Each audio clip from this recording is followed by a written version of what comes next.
Good morning, students. Welcome to history class.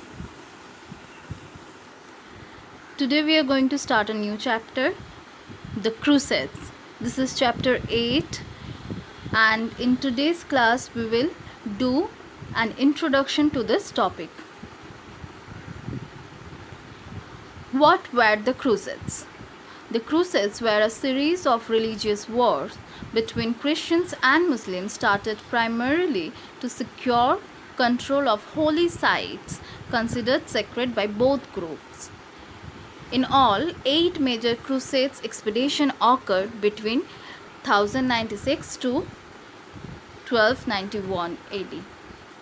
The bloody, violent, and often ruthless conflicts propelled the status of European Christians, making them major players in the fight for the land in the Middle East. What was the purpose of the Crusades? The Crusades were organized by Western European Christians after centuries of Muslim wars of expansion. Their primary objectives were to stop the expansion of Muslim states, to reclaim for Christianity the Holy Land in the Middle East, and to recapture territories that had formerly been Christian.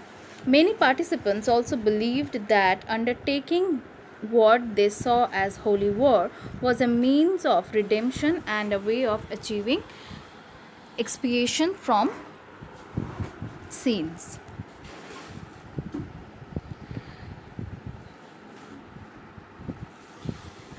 How many crusades were there?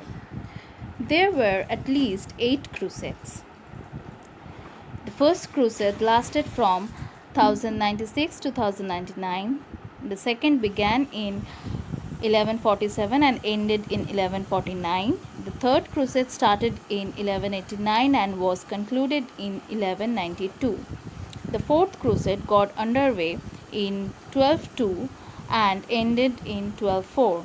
The fifth crusade lasted from 1217 until 1221. The sixth crusade occurred in 1228 to 1229. The seventh crusade began in 1248 and ended in 1254. And the eighth crusade took place in 1270. So this was a brief introduction to this topic. We shall continue with it in the next classes. Thank you.